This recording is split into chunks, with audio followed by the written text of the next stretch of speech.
Despreciado fue y desechado. Gracias a nuestro Dios que podemos nuevamente estar aquí reunidos para adorar su nombre. Vamos a continuar en esta adoración al Señor. Vamos a estudiar una porción más de la palabra de nuestro Dios. Pasos para establecer una congregación. Este es otro tema que fue presentado en la reunión de predicadores en septiembre pasado por nuestro hermano Brad Shockley. Esto es algo que vamos a estar aprendiendo hoy en esta mañana con la ayuda de nuestro Dios.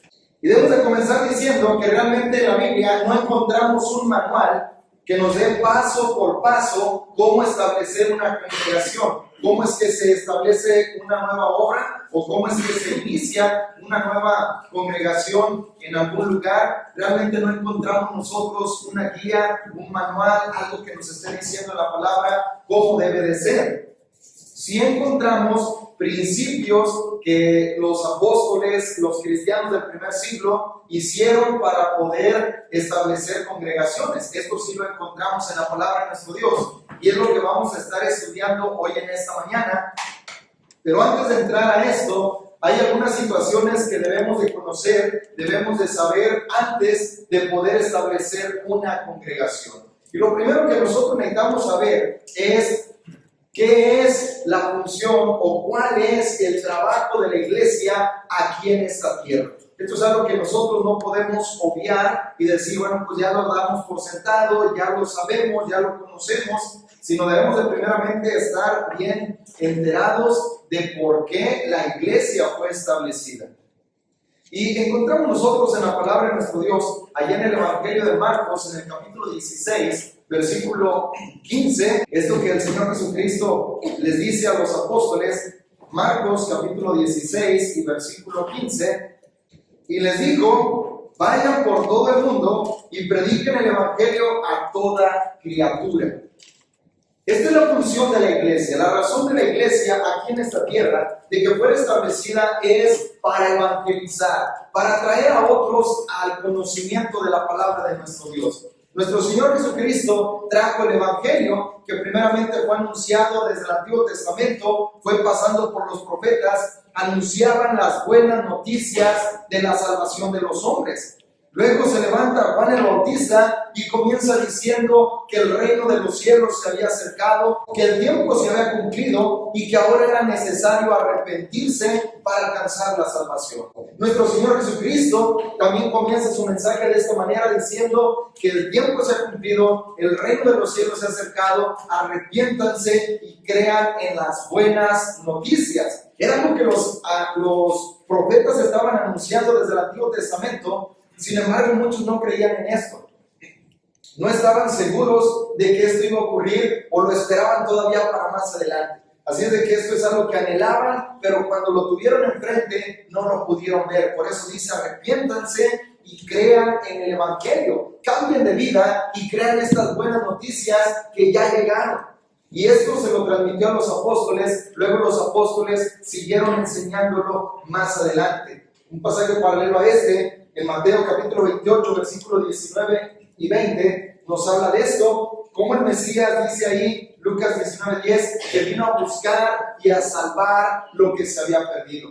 En la casa de Zaqueo, cuando llega ahí, dice, hoy la salvación ha llegado a esta casa. Y cuando lo empiezan a criticar, entonces nuestro Señor Jesucristo dice, el Hijo del Hombre vino a buscar y a salvar lo que se había perdido. A esto es a lo que vino. Esta es la misión del Maestro y esta es la misión de la iglesia, donde nos dice, por tanto, en esta autoridad vayan y hagan discípulos a todas las naciones. ¿De qué manera? Dice, bautizándolos en el nombre del Padre y del Hijo y del Espíritu Santo. Y después enséñenles que guarden todas estas cosas que yo les he mandado, y aquí yo estoy con ustedes todos los días hasta el fin del mundo. Estos son pasajes que conocemos, los sabemos de memoria, los hemos nosotros aprendido desde el principio y están presentes en nuestra vida. Pero el poder saber que esta es la misión de la iglesia nos va a dar la pauta para poder entender el por qué queremos establecer una nueva congregación. ¿Por qué queremos abrir más obras? Esta es la razón. El que más almas puedan llegar al conocimiento de la verdad. Que haya un lugar donde las almas puedan escuchar el Evangelio, la palabra de nuestro Dios. Esta es la razón por la cual el Evangelio ha sido extendido por todo el mundo. En el principio, en el primer siglo, los apóstoles, los discípulos, dice que llenaron del Evangelio, llenaron de la palabra de Dios toda la ciudad, llenaban del Evangelio en todo lugar, iban anunciando el Evangelio por donde quiera que iban, de tal manera que los consideraron una plaga que trastorna el mundo entero. Esta es la misión de la iglesia. Así de que, según lo que encontramos, el propósito es evangelizar, para que podamos bautizarlos, para que la gente pueda obedecer a la salvación, obedecer al Evangelio, porque en el bautismo es donde se obedece al Evangelio, porque el Evangelio es esto, las buenas noticias de la salvación. Y cuando nosotros anunciamos que Cristo murió, que Cristo fue sepultado y que resucitó al tercer día, y que esto le da la salvación a la persona que obedece, bueno, en el bautismo se obedece al Evangelio porque estamos siendo sepultados, estamos siendo muertos al pecado y resucitamos para andar en vida nueva. Esta es la razón por la cual nosotros predicamos, es la razón de ser de la iglesia, esta es la razón por la que se establecen nuevas congregaciones. Pero dice en Mateo 28, ya lo leíamos, como ahí nos enseña que primero, dice, en esta autoridad vayan y hagan discípulos a todas las naciones por medio del bautismo. Los bautizan en el nombre del Padre, del Hijo y del Espíritu Santo, pero eso no queda allí, sino que después de bautizados, después de que la persona obedece al Evangelio, se bautiza, entonces viene un trabajo más adelante, que es enseñándoles que guarden todas las cosas que yo les he mandado. No puede faltar el estudio de la palabra de nuestro Dios. Estudiamos con la persona para que se dé cuenta que necesita ser bautizado. Y en cuanto entienda el propósito del bautismo, en cuanto entienda la necesidad de ser bautizado, debe de ser bautizado si así la persona lo requiere. Pero después de esto viene una continua enseñanza, donde estamos instruyéndole. No podemos nosotros dejar pasar la oportunidad, porque ahorita, cuando la persona obedece al Evangelio, está el regocijo, y todos nosotros lo hemos experimentado. Hemos experimentado el regocijo de aceptar al Salvador, de poder ser bautizados. Experimentamos esta situación donde la carga del pecado, toda nuestra vida es alivianada por nuestro Señor Jesucristo. Dejamos esa carga, Él limpia nuestro pecado, la culpa ya no está, estamos nosotros listos para ir al cielo en ese momento y entonces deseamos más y más. Estamos en el primer amor y es ahí donde la persona necesita porque lo requiere y porque está receptiva, está atenta. Si dejamos nosotros pasar el tiempo, si ya se bautizó y bueno, ya empieza a congregarse y no le seguimos dando esa instrucción, entonces va a llegar un momento en el que ya no va a querer. Va a decir, pues ahora ¿para qué? No lo necesito. Y es ahí donde muchas veces podemos estar cometiendo el error. Aquí lo que nos manda el maestro en el plan de él para las personas es que nosotros vayamos, los instruyamos, les mostremos el Evangelio y cuando obedecen, entonces hay regocijo en el cielo, hacemos fiesta, pero después de ahí viene el poder seguirles enseñando, el instruirles el por qué deben de congregarse cada domingo, el por qué deben de participar de la cena, el por qué necesitan ellos participar de los actos de adoración, el por qué estamos nosotros practicando tal o cual cosa y luego vamos dándole alimento más y más sólido hasta el punto de prepararlo para que ahora él vaya y también hable a otros de esto mismo. Ese es el proceso, esa es la forma para que nosotros podamos ir y llevar el Evangelio a muchas más personas. Eso es lo que se requiere y que podamos multiplicarnos cada vez. Entonces, esta es la oportunidad, este es el tiempo en el que nosotros debemos de estar haciendo para que también la persona pueda actuar en él el poder regenerador del Evangelio. Este es el poder que habla el apóstol Pablo cuando dice que Jesucristo nos salvó no por obras de justicia que nosotros hubiéramos hecho, sino por su gracia, por su poder, por el lavamiento en el agua y por la regeneración en el Espíritu Santo.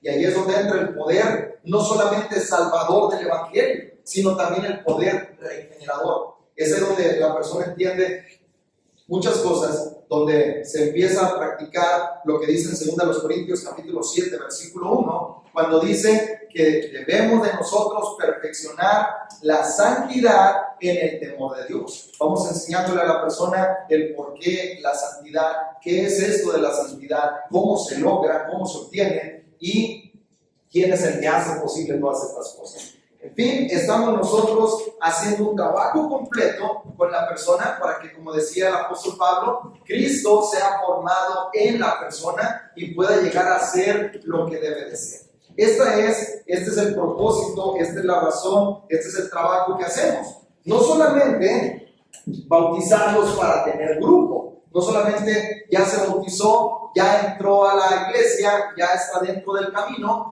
En la segunda carta a Timoteo, capítulo 2 y versículo 2, dice así la palabra de nuestro Dios. Segunda carta a Timoteo, capítulo 2, versículo 2, dice: lo que has oído de mí ante muchos testigos, esto encarga a hombres fieles que sean idóneos para enseñar también a otros. No solamente se trata de poder nosotros tener grupo, se trata de que cada uno de los que entramos a la iglesia, de los que estamos dentro del cuerpo, pueda recibir la instrucción para que esto pueda continuar. Entonces el apóstol Pablo le decía a Timoteo, esto es lo que debemos de estar haciendo, instruirlos, prepararlos para que puedan llegar a ser también útiles en el camino. No solamente que podamos tener grupo y que podamos ser muchos, que pueda la iglesia seguir creciendo, sino también crecer en el conocimiento de la palabra para que a su vez puedan ser de utilidad en más labores dentro de la iglesia. Así que esta es una de las razones, o es una de las funciones del trabajo que la iglesia hace en la tierra. Otra de las cosas que la iglesia debe de hacer es edificar a los miembros. Allá en Efesios capítulo 4, versículos del 11 al 16, leemos así, Efesios 4, del 11 al 16,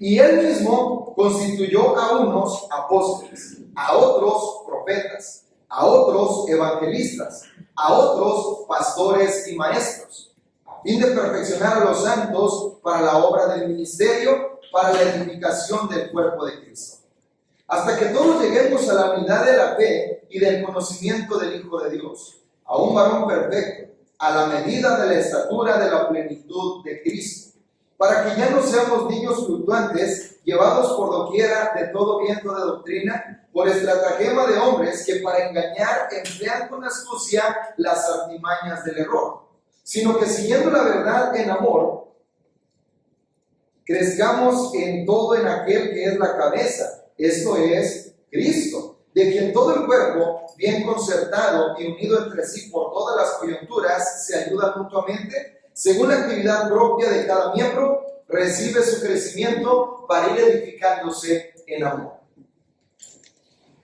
Esto es algo que estableció nuestro Señor Jesucristo.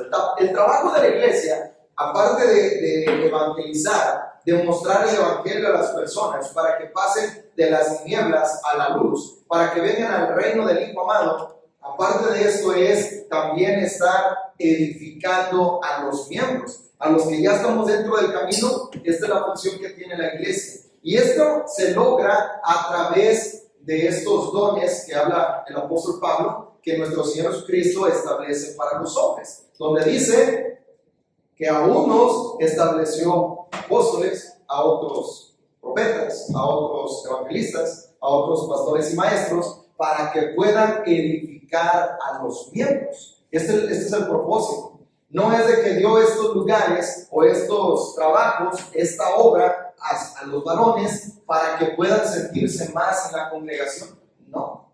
No es para que puedan enseñorearse de la congregación o que puedan sentir que están en un lugar privilegiado, que ciertamente es un privilegio servir al Señor, pero no son más. Sino que dice aquí, el propósito de esto es que puedan, dice ahí, el fin de esta organización que establece el Señor Jesucristo es perfeccionar, hablando de hacer madurar a los miembros que puedan, por medio de la enseñanza que estos hombres están dando, los profetas, los evangelistas, los pastores y maestros están instruyendo a la congregación.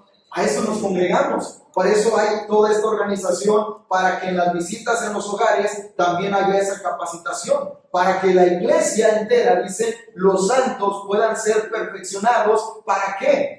Para que tengan mucho conocimiento y sepan mucho de la Biblia. No, dice, para la obra del ministerio, para que pueda dar continuidad a lo que se viene en cuanto al trabajo.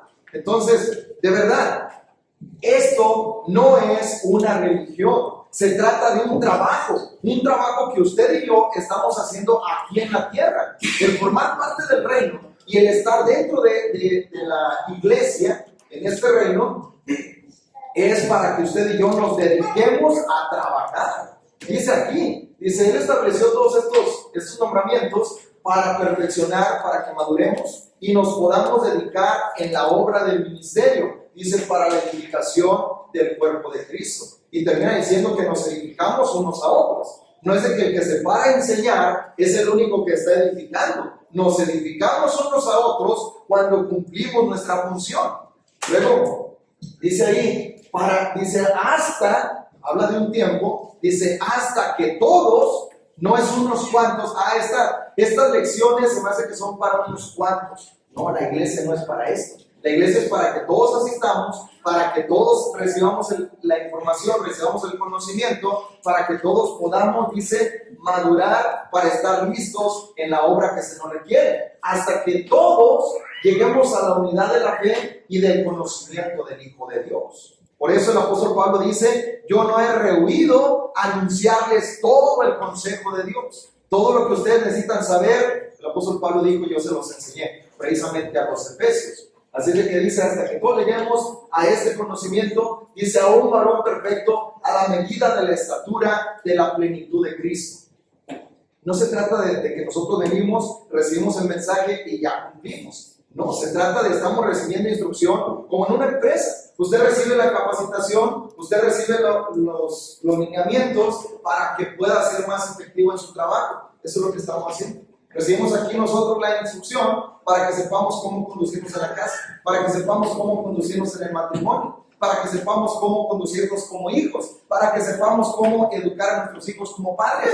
Y esta es la instrucción que estamos dando para que podamos todos llegar a ese crecimiento. Dice, para que ya no estemos en una etapa de niñez, para que ya no seamos niños en Cristo, que estamos todo el tiempo necesitando que alguien venga y nos enseñe, que alguien venga y nos instruya, que alguien venga y nos explique, sino que ahora nosotros vamos a crecer. Por supuesto, esto es un proceso donde todavía el que mucho conoce no puede decir, bueno, ya lo conozco todo, soy el pastor, o soy el evangelista, o soy el maestro en la congregación, yo ya no necesito. No, claro que necesita. Claro que sí. Es lo mismo que hacen, por ejemplo, los que trabajan en la docencia, hermanos que trabajan en la docencia. Ellos no pueden decir, bueno, ya terminé mis estudios en la normal superior y ya con eso tengo suficiente. No, tienen que ir a cursos, tienen que estar actualizándose, tienen que ir a los momentos de pedagogía para poder hacer un mejor y más eficiente trabajo. Eso es lo mismo que hacemos nosotros. No importa el lugar que tengamos, todos necesitamos edificarnos, todos necesitamos seguir creciendo. Pero el punto es que dejemos de ser niños, pero habla de niños, dice ahí, fluctuantes. Que tantito queremos, tantito no queremos. Tantito tenemos ganas y después se nos pasa. Dice, ya no seamos niños fluctuantes que son llevados por doquiera de todo viento de doctrina. Hoy en día es una situación peligrosa con el internet, donde hay mucha información, donde hay muchas doctrinas que a simple vista parecen correctas, pero necesitamos analizarlas a la luz de las Escrituras. Entonces, que ya no seamos llevados por doquiera de todo viento de doctrina para que no seamos arrastrados por el error. Y dice, sino que en lugar de eso, en lugar de ser niños fluctuantes, dice, nosotros vamos a seguir la verdad en amor y vamos a crecer en todo en aquel que es la cabeza, eso es Cristo. Bien arraigados, bien cimentados en la cabeza. Y luego explica de que toda esta organización es para que todo el cuerpo, bien concertado, bien unido, Estos son piezas individuales. Todos nuestros huesos, todos nuestros nervios son piezas individuales, pero están bien unidos a todo el cuerpo por los ligamentos, por toda la unión que el Señor logró dentro de nuestro cuerpo. Por eso podemos correr, podemos saltar, podemos hacer muchas cosas y no nos desbaratamos, porque estamos bien hechos, bien constituidos. Eso es lo que se busca dentro de la organización de la iglesia. Y que todos podamos crecer según la actividad de cada miembro para ir edificándonos unos a otros en amor.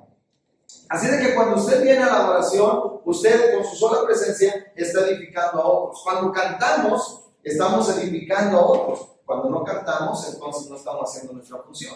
Cuando estamos nosotros cumpliendo con los mandamientos de Dios, edificamos a otros. Cuando no lo hacemos, no estamos cumpliendo la función.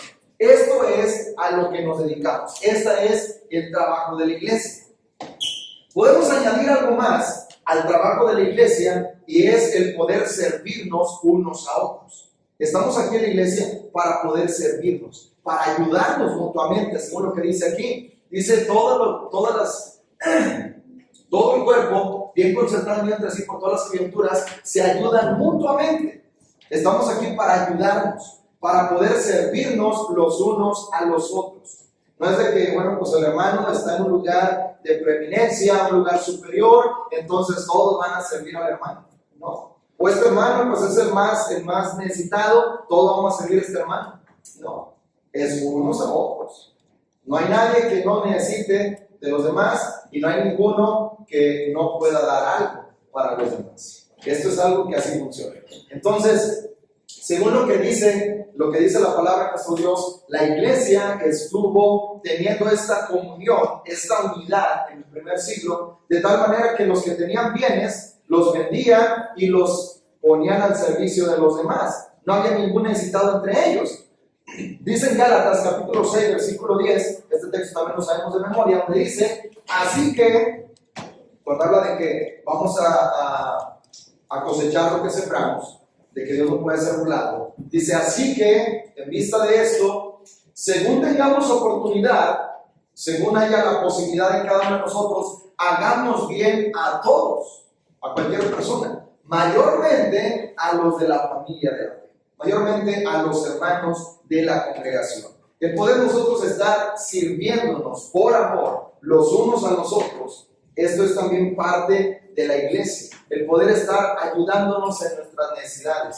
No solamente somos una iglesia como un club que funciona los domingos y ahí es donde está activo, sino que es una iglesia, es un organismo que funciona todo el tiempo en todas las partes que el Señor manda. El domingo es una parte importante para nosotros como cristianos, pero todos los días la iglesia sigue funcionando. Es un organismo, está vivo y estamos nosotros sirviéndonos unos a otros. De esto habla mucho la palabra de nuestro Dios. Santiago, en el capítulo 1 y en el versículo 27, nos dice así, nos escribe Santiago 1:27, la religión pura y sin mancha delante de Dios el Padre es esta: visitar a los huérfanos y a las viudas en sus tribulaciones y guardarse sin mancha del mundo. Esto es parte de nuestra vida como cristianos. Esto es parte del trabajo que hacemos como iglesia. Entonces, cuando nosotros cumplimos con esto, estamos evangelizando a las personas que no conocen de la palabra de nuestro Dios. Estamos edificándonos en la iglesia, estamos cumpliendo con esta función y estamos sirviéndonos los unos a los otros. Entonces, como iglesia estamos funcionando. Y esta es la razón, estos son los motivos por los cuales vamos a abrir otra congregación. Vamos a establecer una nueva obra, porque queremos que allá en ese lugar también haya un lugar donde se pueda estar evangelizando a los perdidos, donde se pueda estar edificando a los que entran al camino de Dios y donde se puedan estar sirviendo los unos a los otros. Y todo el trabajo que la iglesia realiza, entonces también se va a realizar en aquel lugar. Las razones por las que no debe de iniciar una congregación, o son razones equivocadas por las que se inicia una congregación, bueno, podemos mencionar varias, pero dentro de las que vamos a ver en esta mañana, es que una congregación, una nueva congregación, nunca, nunca, nunca debe de ser por motivo de una división. Esto es un motivo incorrecto. Que se haga una congregación porque hubo una división. A menos que en este lugar se empiece a predicar falsa doctrina, entonces tenemos que expulsar al que está predicando falsa doctrina. Porque está empecinado en eso. No es de que toda la iglesia vaya. Hay a veces situaciones extraordinarias donde se empieza a predicar falsa doctrina, entonces se tiene que hacer una división en la iglesia para poder preservar la verdad. Hablamos de una división provocada no por asuntos doctrinales. Esto es algo que no debemos de permitir. Dios permita que nunca nos pase y debemos de nosotros estar alertas en estas situaciones, donde precisamente se requiere que nosotros podamos estar de acuerdo, porque muchas veces puede surgir desacuerdos entre nosotros y esto es algo hasta cierto punto natural, porque estamos teniendo diferentes opiniones, diferentes formas de ver las cosas, diferentes puntos de vista, entonces podemos tener desacuerdos. Puede haber que no estemos de acuerdo en algún punto, pero ¿qué se hace con los desacuerdos? Se llega a un arreglo. Estamos nosotros buscando la manera, estamos buscando la forma de que podamos estar haciendo las cosas de lo mejor para todos, no solamente para unos cuantos. Esta es una situación que no debe de existir o no debe de ser la razón por la que se abre una nueva congregación, porque aquí no se hacen como a mí me gusta. Aquí no hacen, vamos a decir, los convivios como yo quiero. Entonces por eso me voy a ir con yo y a lo mejor me llevo a algunos cuantos a abrir otra congregación. Eso es algo que no debe de ser. No es un propósito correcto. No es algo que debe de estar ocurriendo. Entonces, cuando algo no nos parece, cuando algo no nos gusta, no es motivo para que yo no salí de acuerdo con el predicador, él está haciendo las cosas como él quiere, él hace siempre como a él le gusta, entonces yo y mi familia, muchas veces sucede esto, me aparto e inicio otra congregación donde voy a estar haciendo las cosas como yo quiero, como yo pienso, como a mí me gusta. Esto es un motivo equivocado. A veces puede ser por alguna mala interpretación de las escrituras. También esto puede llegar a suceder. Esto es algo que puede llegar a pasar donde se tienen diferentes puntos de vista sobre una misma escritura. Fíjense, en Hebreos, en la carta a los Hebreos, se nos habla de algunos que quedaron postrados por incredulidad. Dice ahí, Hebreos 3, del 7 al 13, dice: por lo cual, como dice el Espíritu Santo, si oyeren hoy su voz, no endurezcan sus corazones como en la provocación, en el día de la tentación en el desierto, donde me tentaron sus padres y me probaron y vieron mis obras 40 años. A causa de lo cual me disgusté contra esa generación y dije, siempre andan vagando en su corazón y no han conocido mis caminos. Por lo tanto, juré en mi ira, no entrarán en mi reposo. Miren, hermanos, que no haya ninguno de ustedes corazón malo de incredulidad para apartarse del Dios vivo. Antes, exhórtense los unos a los otros cada día, entre tanto que se dice hoy, para que ninguno de ustedes se endurezca por el engaño del pecado. Nuestro Dios en su sabiduría, cuando habla acerca de esta organización que mencionamos hace algunos momentos, dice que los que están como pastores, obispos o ancianos, que es lo mismo, dice que ellos deben de tener ciertos requisitos, porque van a estar ellos gobernando la congregación. Ellos son los que tienen esta facultad para gobernar a la congregación. Entonces, por eso se requiere que tengan conocimiento de la palabra de Dios, que no sea una persona que tiene un mal testimonio, debe de tener una buena carta de presentación con su familia, con sus hijos, pero dice una parte importante, no un neófito, no alguien que va comenzando. puede tener mucha experiencia en administrar personas, puede ser incluso un licenciado que tiene incluso maestría o doctorado en recursos humanos, o puede tener un doctorado en administración de negocios y pueda funcionar muy bien como administrador, pero no se requiere un administrador, se requiere alguien que esté pastoreando para que pueda cuidar al rebaño. Entonces, cuando hablamos de esto, fíjense, muchas veces puede llegar a suceder de que una mala interpretación de las escrituras puede llevar a desvíos de la doctrina.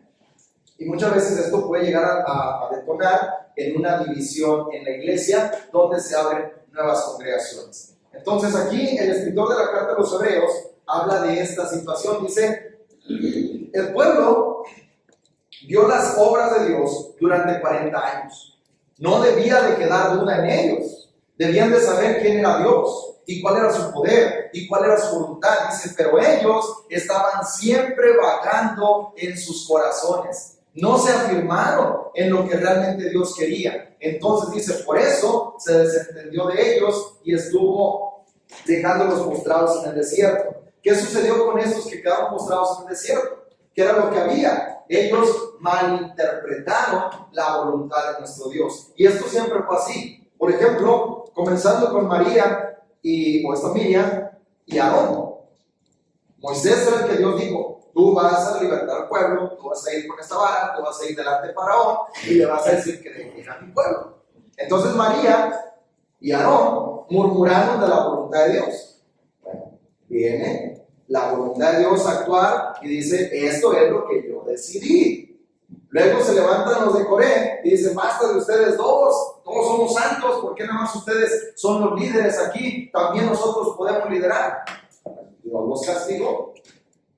Y debía de haber quedado claro, pero todo el tiempo estaban sublevándose, todo el tiempo estaban en contra. Cuando envió a los 12 espías allá a la tierra de Canaán, ya para entrar, ya estaban allí en Cades Barnea, listos para entrar a la tierra prometida. Van y revisan la tierra, 12 hombres, y entonces vienen con el reporte, es una tierra buena en gran manera, el fruto es abundante, pero hay gigantes, pero son más fuertes, pero ellos son personas más preparadas que nosotros. Nosotros somos como langostas a sus ojos.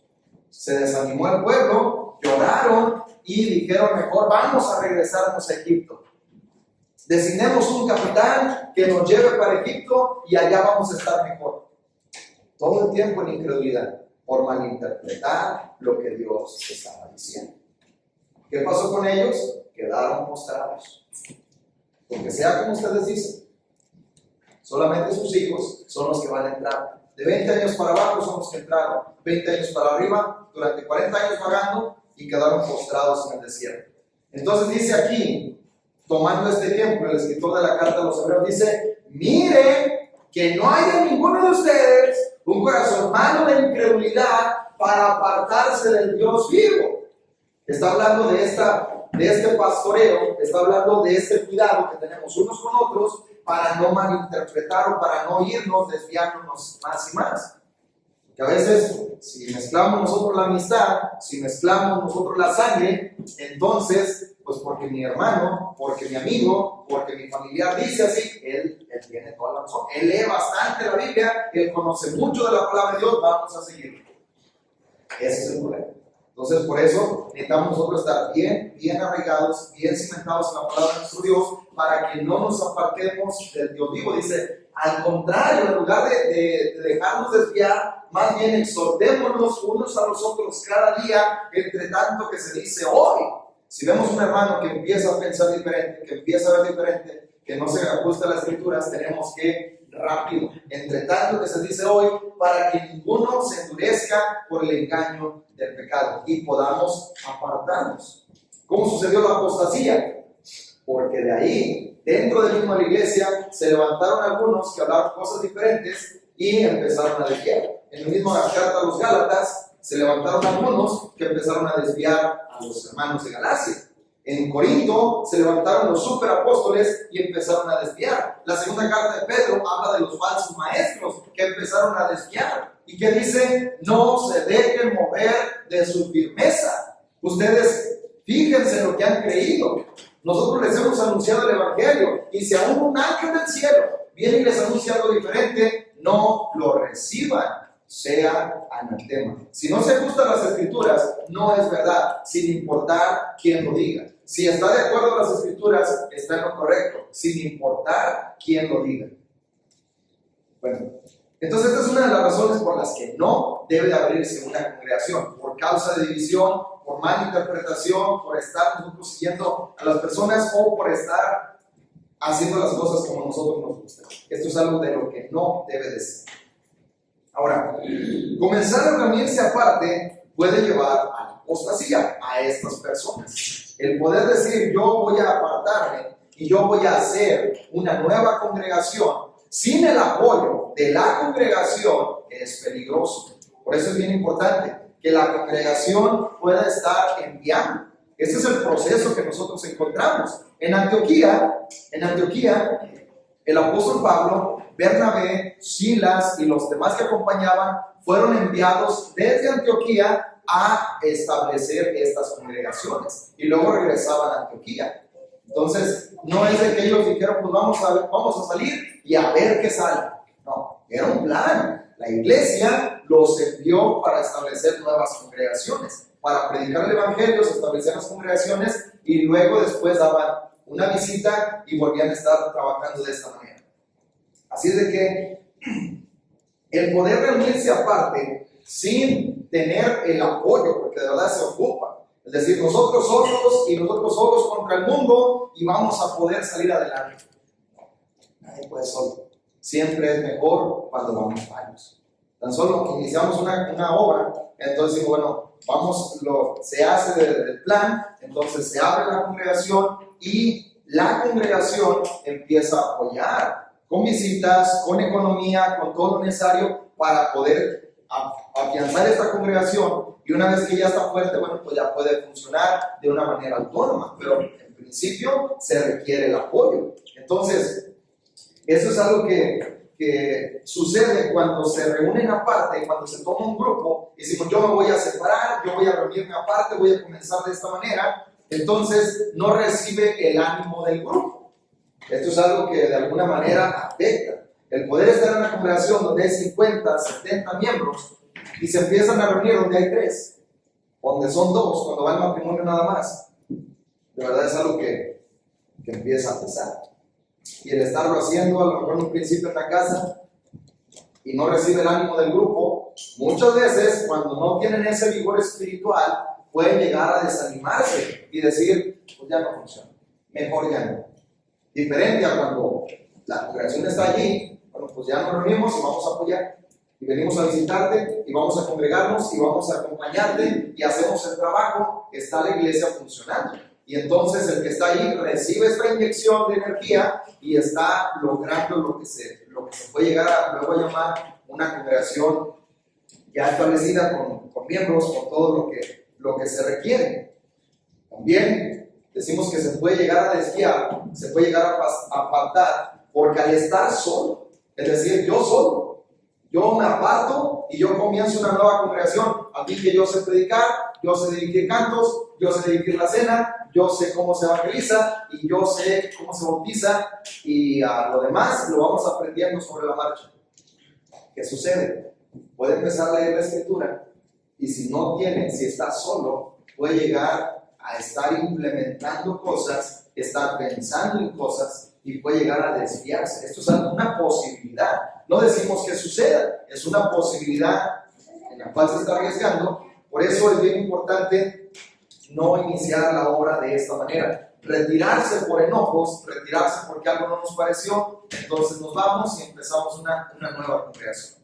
Entonces también puede ser, de repente, muchas veces puede llegar a suceder también que los hijos se apartan. A lo mejor se aparta la familia, se llevan los muchachos y luego los muchachos van creciendo, como la persona está ocupada en otras cosas, el hermano está ocupado, entonces los muchachos empiezan a crecer y muchas veces los hijos se les van de la casa y se les van de la iglesia. Esto es algo que puede llegar a ocurrir. Por eso es algo por lo que no debe de comenzar una congregación nueva. No es la razón por la que se debe de iniciar, por disgustos, por desacuerdos, porque no nos parece, sino porque tenemos nosotros un plan. Dice la carta de los Filipenses, capítulo 2, versículos 3 y 4, muy claramente lo enseña el apóstol Pablo de esta manera. Filipenses, capítulo 2, versículos 3 y 4. Nada hagan por contienda o por vanagloria, antes bien con humildad, estimando cada uno a los demás como superiores a él mismo, no mirando cada uno por lo suyo propio, sino cada cual también por lo de los otros. Esta es la razón o el propósito con el cual uno tiene que hacer las cosas. Nunca debe de ser de otra manera. Siempre necesitamos nosotros, cuando queremos hacer algo, tener bien en claro el por qué lo queremos hacer. Muchas veces el propósito o la actitud con la cual se hacen las cosas vale más que la misma acción. Y en esta parte, el apóstol Pablo dice que nada se haga por contienda. Yo les voy a enseñar cómo se hacen las cosas. Nosotros les vamos a demostrar cómo es que se trabaja. Contienda. Por vanagloria. Vamos a abrir una congregación para que todos vean, para que todos puedan saber de mi trabajo, mi capacidad, mi esfuerzo. Vanagloria. ¿Quién es el que es glorificado con el trabajo que hacemos? Siempre debe ser Dios. Siempre. Siempre. Nunca es mi gloria. Nunca es lo que yo quiero, lo que a mí me gusta. Es lo que a Dios le gusta. Vamos a abrir una congregación y vamos a sujetarnos a este mismo libro. Si no, es en vano todo lo que hacemos. Si no hacemos como Dios manda en este libro, entonces en vano estamos abriendo 20 congregaciones. Si abrimos una nueva congregación, tiene que estar sujeta a lo que Dios manda, siempre para que Dios sea glorificado, para que sea una congregación donde se recibe la gloria para nuestro Dios. Entonces, por supuesto, debe de haber un plan. Tiene que haber un plan. No es de que, bueno, pues nos levantamos un día y pues vamos a abrir una congregación acá en Linares. Vamos a abrir una congregación ahora en el Carmen, Nuevo León. No, tiene que haber una planeación. Tenemos que ir a visitar, tenemos que ver si es factible, tenemos que ver si hay personas, tenemos que ver qué tan receptivas están las personas, tenemos que ver quién se va a encargar de la obra, cómo le vamos a hacer con los gastos, quién va a estar acudiendo, cómo se va a estar cubriendo, primeramente los domingos a lo mejor, después quién va a estar cubriendo también entre semana, quién va a atender los estudios con personas nuevas, cómo se van a hacer todas estas actividades. ¿Quién va a estar teniendo el tiempo para ir? ¿Con qué equipo contamos? ¿Cuántos somos los que estamos dispuestos a ir? Todo eso se tiene que planear. Eso es algo que planearon nuestro Señor Jesucristo. Nuestro Señor Jesucristo, cuando planeó el reino, no es algo que a Él se le ocurrió nada más porque sí. Desde la eternidad pasada, Él planeó la salvación de la humanidad. Y entonces viene desarrollando su plan a través de Adán, de Eva, de los patriarcas, de los profetas, de los hombres que fue poniendo ahí. Seleccionó después el lugar donde había de nacer nuestro Señor Jesucristo. Nace el Señor, escoge sus discípulos, empieza a compartirles esta enseñanza y los prepara para que vayan al mundo a predicar el Evangelio. Pero no nada más así les dijo, vayan por todo el mundo. Oye Señor, pero igual que por ejemplo Noé, vas a hacerte un arca de madera de gofer. El Señor, ¿y cómo le voy a hacer? ¿De dónde consigo tanta madera yo? ¿Con qué la voy a comprar? ¿O de dónde va a salir? Luego vas a meter dos parejas de cada animal y de los limpios metes 7 parejas. Oye, ¿cómo le voy a hacer para meter a todos en el arca? Dios, por supuesto, colaboró en esas situaciones. Cuando Dios les dice, cuando nuestro Señor Cristo les dice, vayan por todo el mundo y evangelicen a toda criatura, quiero que les prediquen este evangelio, que los hagan discípulos por medio del bautismo y luego los instruyan. Entonces, ¿qué fue lo que hizo? Viene el Espíritu Santo, les da el poder, empiezan a hablar en diferentes idiomas, porque ellos hablaban el idioma de su nacimiento, eran galileos. Entonces empezaron a hablar en otros idiomas las maravillas de Dios. Y empezaron a ir por todo el mundo predicando y empezaron a establecer congregaciones. ¿Qué dice el libro de los Hechos? Constantemente dice, y las iglesias crecían fortalecidas por el Espíritu Santo. La iglesia se acrecentaba, el número de los creyentes se multiplicaba, ayudados por el Espíritu Santo. Dios estaba allí. Así es de que Dios tiene un plan. Cuando habla del reino, cuando habla de su iglesia, Él tiene un plan. Luego los apóstoles, al menos vemos el trabajo del apóstol Pablo, también tenía un plan. Cuando iba a las ciudades, siempre seguía esta misma fórmula. Llegaba primeramente a una sinagoga y un sábado, siendo el rabino, se levantaba y le daban oportunidad de hablar. Y entonces empezaba a explicar por medio de las escrituras que Jesús era el Cristo.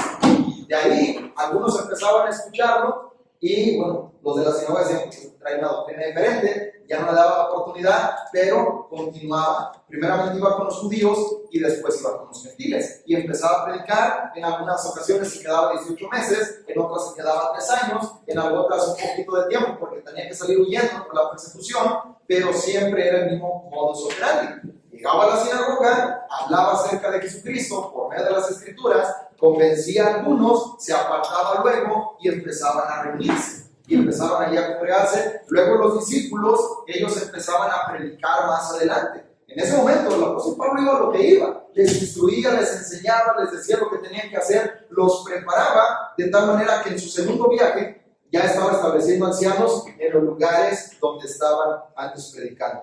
Primero estableció la iglesia, los deja funcionando, luego después regresa, establece ancianos y ya los hace de una manera organizada para que puedan seguir ellos evangelizando. Y esta es la manera en la que fueron una plaga que llenaron a todo el mundo. Así es de que no debemos nosotros de conformarnos. Esto sí es cierto. No debemos de conformarnos y decir, bueno, pues estamos aquí, tenemos 40 años, 50 años, dentro del mismo lugar, estamos bien, pues con esto es suficiente. Hay otras almas. Y no hablamos de ir a lo mejor hasta Querétaro o hasta Puebla, podemos ir a lo cerquita para poder hablarle a más personas acerca del Evangelio. Hay muchas personas que requieren y que necesitan esta predicación, que necesitan saber acerca de las buenas noticias, así de que no nos vamos a conformar. Es decir, aquí estamos bien, aquí estamos seguros y vamos a hacer lo que nosotros podamos nada más aquí en la comunidad. Por supuesto, tenemos que abrir más obras, tenemos que llevar el Evangelio a otros lugares. Por eso se necesita que cada uno de nosotros, hombres y mujeres, podamos tener ese mismo deseo, porque todos podemos colaborar para ir y predicar el Evangelio a otros lugares, para que otras personas puedan escuchar la palabra de nuestro Dios. Esto es algo que todos podemos estar incluidos. No se trata del trabajo de unos cuantos, es la congregación completa, hombres, mujeres, jóvenes y adultos, todos podemos colaborar para ir y hacer la obra que Dios nos está encomendando. Este es nuestro trabajo, a esto nos dedicamos, para eso estamos dentro de la iglesia. Ciertamente somos mecánicos o albañiles o contadores o costureros o lo que seamos, pero somos cristianos que están llevando el Evangelio. Se nos mandó esta comisión, lo cual es más importante. La costura un día la vamos a dejar, los números un día los vamos a dejar, los bloques y la mezcla un día la vamos a dejar, pero vamos a la eternidad a disfrutar de esas moradas. Entonces, este es el trabajo más importante, predicar a otros la palabra de nuestro Dios. Y esto es algo para lo que todos debemos de estar preparados. Así es de que asegurémonos que la congregación esté haciendo el trabajo que debe de hacer. Todos nosotros, que estemos organizando, que estemos edificando y que estemos sirviéndonos. Y después, también si es posible, vamos a abrir más congregaciones, pero que sean para la gloria de nuestro Dios. Y se requiere un equipo de trabajo. Y usted está incluido en ese equipo. Claro que sí. Este es el mensaje. Esto es lo que aprendemos en la palabra de nuestro Dios. Tu nombre a lo sumo es alto, sumo exaltado Jesús, nombre sobre todo nombre. Despreciado fue y desechado por perversos que escondían de él el rostro al pasar, tal sufrimiento por